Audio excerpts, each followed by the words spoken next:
Hey everybody, it's Lavender Town, and I hope you're somewhere cozy and safe because today I'm doing part 2 of My Friend is a Plastic Surgery Monster.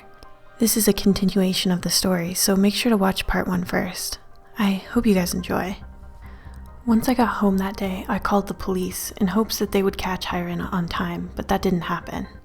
Police found nothing but trash in her home, no corpses, and not even a sign of the girl herself, and since she had also been missing ever since, they had no evidence or the means to perform an arrest.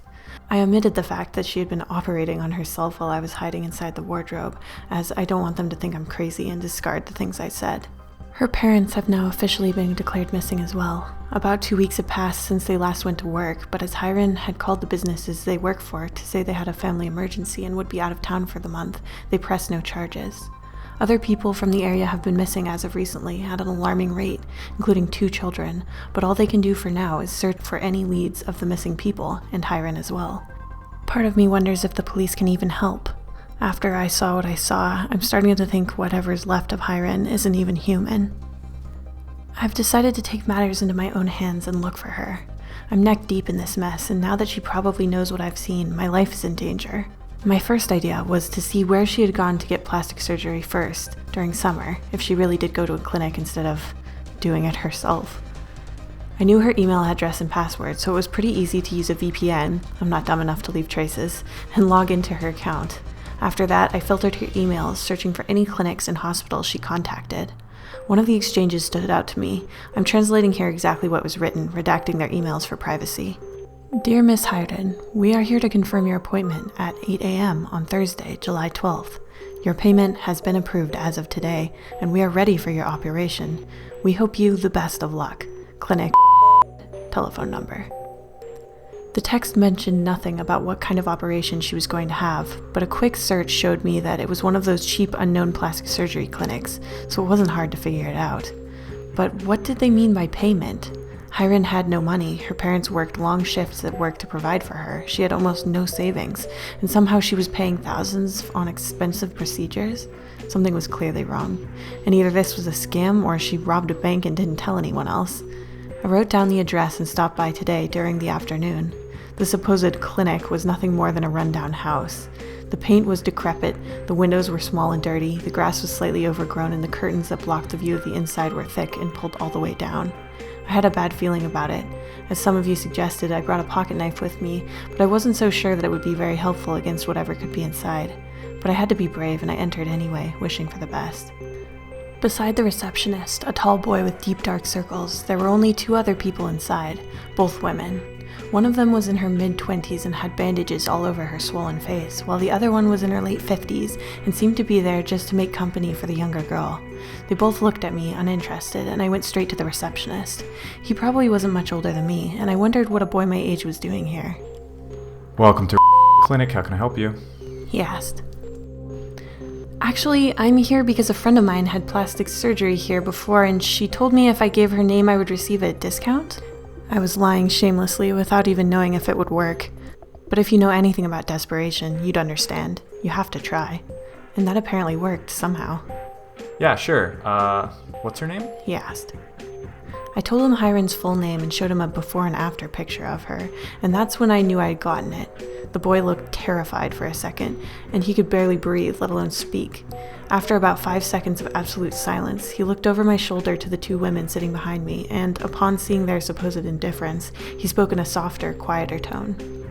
Wait, when did she recommend you here? Last week, why?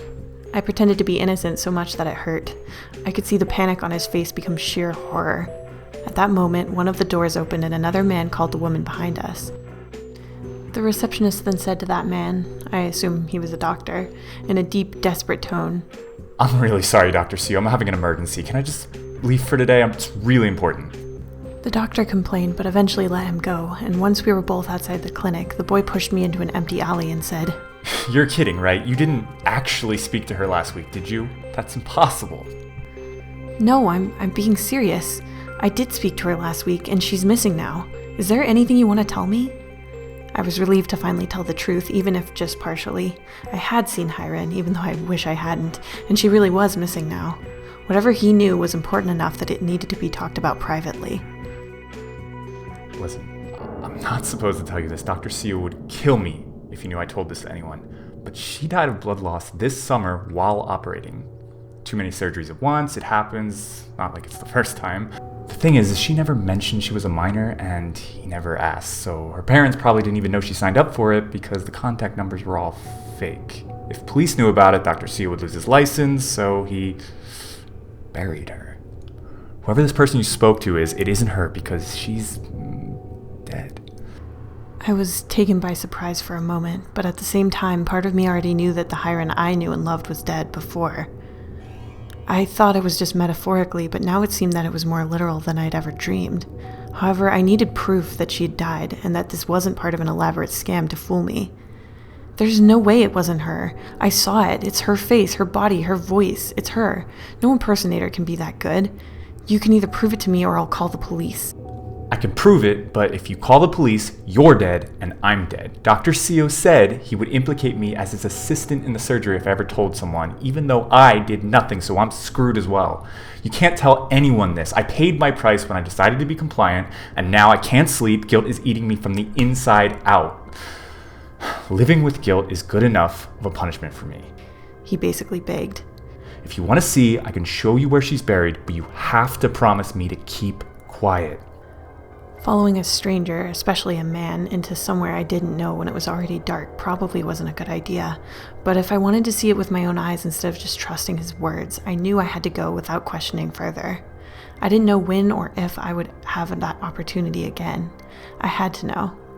I followed him into another street not far from where the clinic is, and we arrived at an empty lot, with overgrown grass and trash piled up.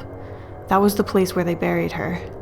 We walked inside the lot, taking care with each step as to not step over the garbage piles or worse.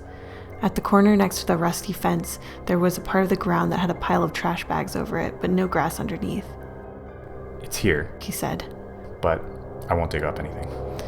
After 5 minutes of removing the bags and digging with my own hands, he decided to help me as well, or else we wouldn't be finishing in a single night. Soon enough, we reached something hard, like wood, and we found what we had been looking for. A little wooden box full of her belongings. And lastly, the body of my friend, curled into a ball, her skin ghostly white in the dark earth. We found her purse, her cell phone, her wallet, a little rosary that she'd had ever since she was little, and her clothes. The shirt I gave her on her last birthday, her favorite sandals, the skirt she said was her lucky one. The things that made Hiren the person she used to be, and now that are a part of the past, long forgotten. Something inside me hurt when I saw all of the little things that were so precious to her reduced to trash, thrown away with so little care. But I didn't have time to be sad. Fear took over me once it really hit me that, if Hiren was buried here, the grotesque imitator who was using her name was a stranger, someone who knew that the real Hiren was gone, someone who'd likely killed Hiren's family to maintain this identity. I wasn't the only one panicking. Whoever is pretending to be your friend knows what happened here, so where the hell is she now? The answer to that question was something I dreaded. For a person that just a minute ago had talked about how daring I was being, I'm a big coward, but I have never been more afraid of what could happen to me and the people around me. We walked together until I was close to my home, parting ways at a gas station, with a promise that I wouldn't tell the police that Hiren is dead, a promise I wasn't certain I would be able to keep. The timeline was haunting me.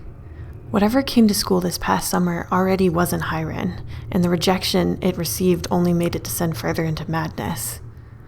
My parents were working late, as they often do on weekdays, and I'm used to dining alone.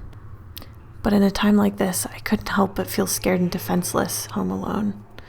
I did what I could to take my mind off of it by turning on the TV and putting on some music, but nothing really helped.